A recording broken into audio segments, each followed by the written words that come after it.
कुलभूषण जी, आप इतना तो जरूर मानेंगे कि राजस्थान सरकार, उसके बाद राजस्थान हाई कोर्ट का जो फैसला था कि आपको 30% जो है फीस की कटौती करनी पड़ेगी, उससे ठीक आधा हुआ है, 15% हुआ है।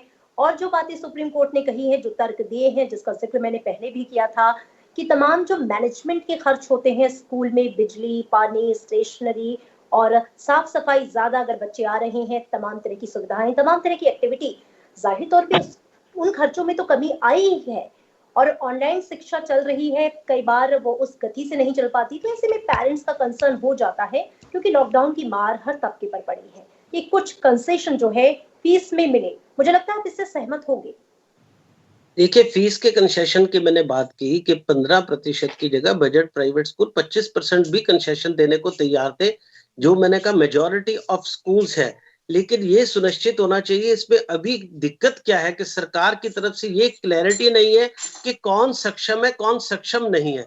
इस दौरान जैसे वकील साहब ने कहा कि पेरेंट्स पे मार पड़ी, लेकिन कुछ पेरेंट्स ऐसे थे जैसे गवर्नमेंट एम्प्लॉइज है, उनको कोई मार नहीं पड़ी, लेकिन उन्होंने भी जो है स्कूल फीस नहीं दी। फार्मर्स हैं, उन पे कोई मार नहीं पड़ी।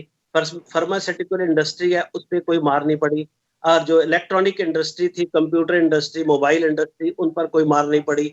तो ये कहीं पर एक ये स्पेसिफिक नहीं किया गया कि कौन सक्षम है, कौन नहीं सक्षम है। तो जो इस तरह के ऑर्डर सरकार के आए या कहीं से कोर्ट से आया, तो इन लोगों ने उसका फायदा उठाया, जिससे जो उचित पात्र हैं, उचित पात्र जो 15% की कंसेशन की बात है, वो कहीं पर भी हम सुप्रीम कोर्ट के निर्णय को गलत नहीं कह रहे, लेकिन जो स्कूल की एक दुविधा है, स्कूल की जो समस्या है, उसका इस निर्णय से अभी पूर्णतः हल नहीं निकलने वाला, जब तक ये क्लैरिटी ना की जाए कि कौन सक्षम है, कौन सक्षम नहीं है, और स्कूल की फीस किस तरीके से ठीक है रिकवर होगी, इसके ऊपर भी कहीं ना कहीं कुलभूषण जी, कोर्ट ने अभी तो तो फिलहाल सरकारों को जो निर्णय लेने जो चाहिए। आदेश है उसमें तो सक्षम और सक्षम ना होने का कहीं जिक्र ही नहीं है। वहां यहाँ पर तो फ्लैट 15% कंसेशन की बात की गई है।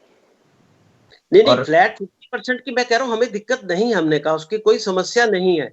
लेकिन जब ये इम्प्लीमेंट होगा, तो सरकारों के इस प्रकार के भी ऑर्डर हैं, जैसे मैंने कहा कि विदाउट एसएलसी भी बच्चे ट्रांसफर हो रहे हैं। जो वकील साहब ने कहा कि आपके पास समय है, लेकिन अगर बच्चा ही हमारे स्कूल में रहेगा नहीं, और गवर्नमेंट जो है विदाउट स्कूल लिविंग सर्टिफिकेट उसको ट्रांसफर कर देगी, तो आप रिकवरी किससे करने जाएंगे?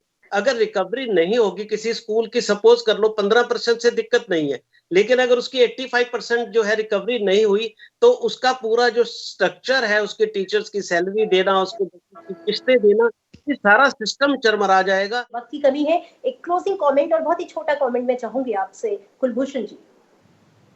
देखिए, मैं इस बात से सहमत हूं कि 15%, वकील साहब ने कहा कि स्कूल वाले 25% के भी सहमत होने को तैयार थे।